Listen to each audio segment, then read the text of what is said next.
नमस्ते, मैं अभिनय आकाश। आप देख रहे हैं Prabha Sakshi express so most level information यानी हमारा इतिहास में कभी-कभी ऐसा क्षण आता है जब हम अपने पुराने से नए युग में कदम रखते हैं।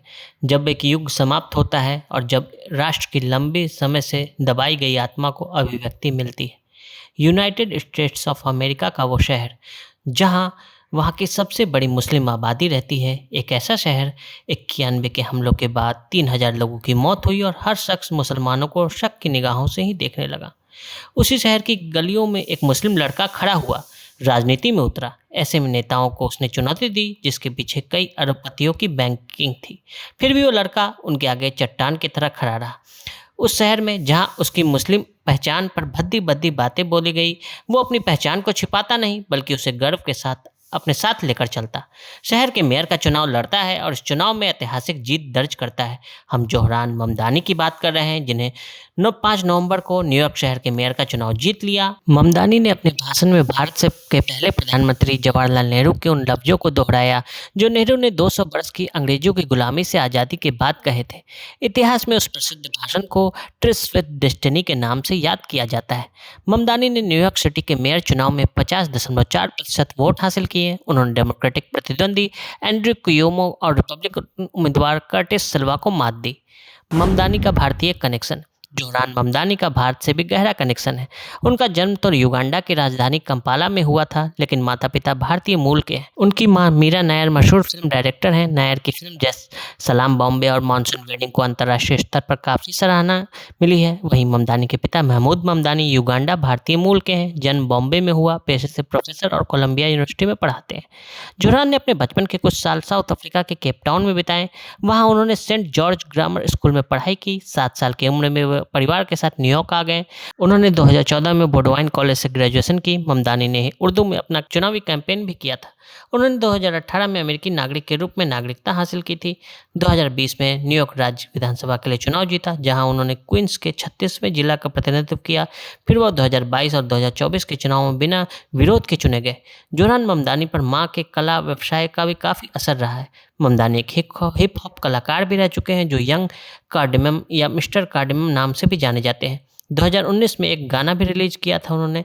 ममदानी ने इसी साल सीरियाई अमेरिकी कलाकार रमा दुआजी से शादी की है, जहां अपनी विक्ट्री स्पीच के बाद ममदानी पत्नी के साथ धूम मचाले गाने पर झूमते नजर आए। वहीं भारतीय अमेरिकी वोटर्स तक पहुंचने के लिए उनके चुनावी कैंपेन में हिट हिंदी फिल्मों के गाने और डायलॉग का असरदार इस्तेमाल किया गया। न्यूयॉर्क दुनिया की 8वीं सबसे बड़ी इकोनॉमी।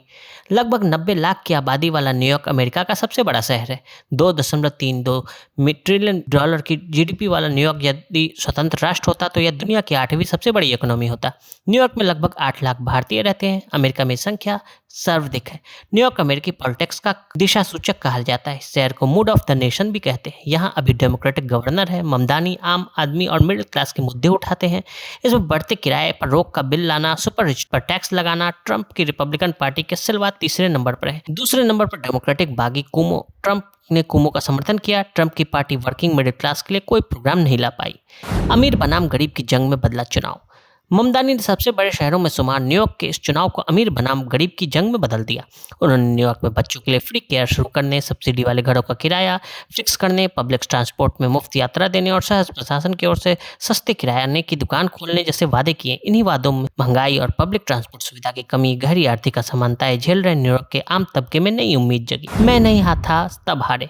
चुनाव से पहले एलन मस्क ने दर्जनों पोस्ट ममदानी के खिलाफ एक्स पर लिखे। खुद अमेरिका के राष्ट्रपति डोनाल्ड ट्रंप उनके खिलाफ कई बयान तुरंत सोशल पे पोस्ट किए। पिछले 2 हफ्तों में ममदानी के खिलाफ सोशल मीडिया में हेट कैंपेन की बाढ़ आ गई। अब अमेरिकी राष्ट्रपति डोनाल्ड ट्रंप ने कहा कि रिपब्लिकन पार्टी को चुनाव में हार इसलिए झेलनी पड़ी क्योंकि वो खुद बैलेट पर नहीं थे।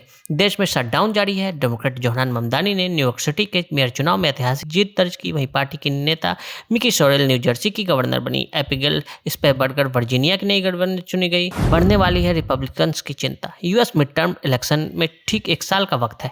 अगले साल नवंबर में मध्यावधि चुनाव होने हैं। इससे पहले मेयर स्तर के इलेक्शन को यूएस राष्ट्रपति डोनाल्ड ट्रंप के दूसरे कार्यकाल की बड़ी परीक्षा माना जा रहा है।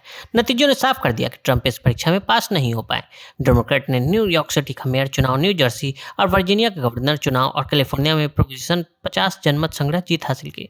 ट्रंप के लिए संदेश। ममदानी और डेमोक्रेटिक की जीत ट्रंप की नीतियों और प्रशासन के लिए झटका है। ये नतीजे ट्रंप को ये सोचने पर मजबूर करेंगे कि अमेरिका के लोग उनकी नीतियों को पसंद कर रहे हैं या नहीं। ट्रंप के व्यक्तित्व में जिद्दीपन हमेशा दिखाई देता है। वे जब जब चुनाव हारते हैं तो स्वीकार नहीं करते और अपनी पोजीशन पर अड़े रहते हैं। इससे यह भी संभावना है कि चुनाव के नतीजों के बाद भी ट्रंप अपनी नीतियों पर पुनर्विचार ना करें, लेकिन वे एक बिजनेसमैन भी है, इसका फायदा नुकसान समझते हैं। इसकी संभावना है कि वे बिना ज्यादा हल्ला किए धीरे से अपनी नीतियों पर बदलाव लाना शुरू कर सकते हैं। ट्रंप ने इमिग्रेट्स को लिखे बहुत सख्त नीति अपनाई। न्यूयॉर्क में ममदानी ने अपनी जीत को इमिग्रेट्स की जीत बताया। न्यू जर्सी में भी वोटर्स ने इमिग्रेशन पॉलिसी को लेकर सवाल उठाए थे। ट्रंप की इमिग्रेशन पॉलिसी पर अब भी चर्चा और विरोध तेज हो सकता है। आज के लिए इजाजत। ऐसी रिपोर्ट्स को देखने के लिए देखते रहें प्रभा साक्षी। अगर आप भी लेना चाहते हैं देश दुनिया की तमाम जानकारी तो आज ही सब्सक्राइब करें हमारे चैनल को। साथ ही नीचे दिए बेल आइकन को जरूर दबाएं ताकि हर अपडेट आप तक पहुंच सके।